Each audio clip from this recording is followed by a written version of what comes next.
This story is called Sweetness. It started with a simple craving, one I had indulged countless times before. I had always loved chocolate. Not just one type, but all kinds: the smoothness of milk chocolate, the bitterness of dark, the creaminess of white chocolate. Chocolate was more than a treat, it was a passion. I could lose myself in the rich, velvety taste, letting the world melt away with every bite. My addiction, if you could call it that, wasn't something I feared. After all, isn't chocolate better than junk food or drugs? It had always been there, a comfort when life grew too heavy, a small escape wrapped in foil or boxed in colorful packaging. But now, standing in my kitchen, staring at the unwrapped bar in my hand, all I could think about was the strangeness of it. I took a bite, expecting that familiar rush of sweetness, that melt-in-your-mouth sensation that I craved. But what I tasted wasn't chocolate. It was something else entirely, something wrong. My tongue recoiled as an oily bitterness flooded my mouth. It was the unmistakable taste of raw, bitter kale. I spat it out, staring down at the bar as if it had betrayed me. I tried another piece, this time slower, letting the anticipation build. But no, there it was again, the same horrible, leafy taste. My heart pounded in my chest. This wasn't right. This wasn't how chocolate was supposed to taste. I threw the bar in the trash, thinking it was just a fluke, a bad batch. But when I opened the cupboard to grab a different kind, hoping for salvation in a new brand, the same thing happened.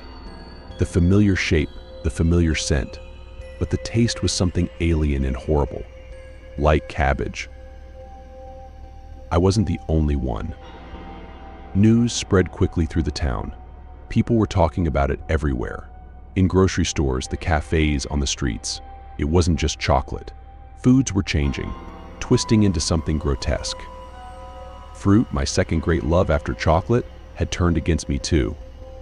The crisp, satisfying crunch of an apple was replaced by the taste of raw, unseasoned meat. Tangerines, sweet, juicy, bright tangerines, now tasted like rancid soup, the kind you might find left out for days in a greasy diner. The shock turned to confusion, then panic. What was happening? Had something gone wrong with the food supply? Some sort of contamination? But no, people outside of our town weren't experiencing it. I knew this because I had tried. I had taken the little money I had and driven to the next town over. There, chocolate tasted like chocolate again, and apples tasted like apples. For a fleeting moment, I felt relief. I bought bags of my favorite treats and raced home, eager to restore a semblance of normality. But as soon as I crossed back into my town, the curse resumed.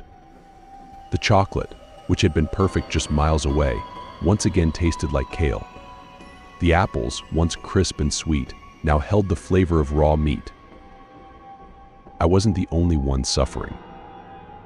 The entire town was trapped in this bizarre culinary nightmare. We were all prisoners, desperate to taste something, anything normal. But for many of us, leaving wasn't an option. Not everyone could afford to travel, and those who could found only temporary reprieve. Soon, a darker thought began to creep into my mind. A question, really. If food no longer tasted like itself, did it still provide the same nutrients? If chocolate tasted like vegetables, was it still chocolate? If fruit tasted like meat, did it still have vitamins? And what of the opposite? If meat now tasted like vegetables, could vegetarians eat it without guilt? But those were academic questions, distractions from the real problem. The real problem was that I couldn't take it anymore. I needed to taste chocolate, real chocolate, not the twisted parody that now filled my pantry. The craving became an obsession, gnawing at me day and night. That's when I made my discovery. It happened by accident, really. I hadn't meant to hurt anyone.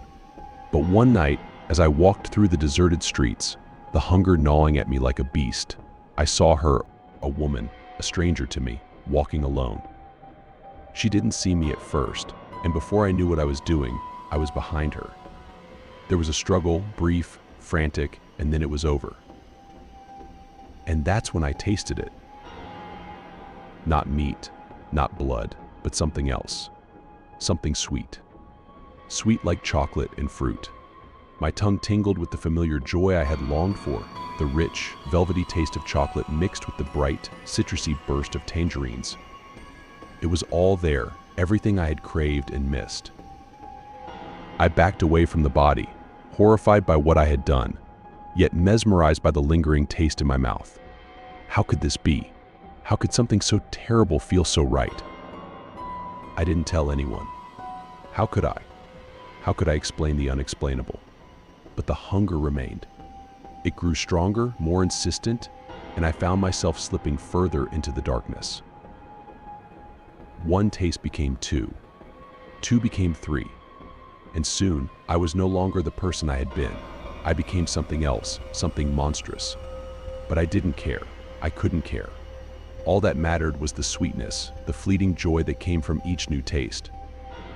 People in the town began to disappear. Whispers filled the air, fears of some terrible force, a predator lurking in the shadows. But no one suspected me. How could they? I was just another victim, wasn't I? Just another soul lost to the madness that had overtaken our town. But I knew the truth. I knew that as long as I stayed here, as long as I fed the hunger, the taste would remain.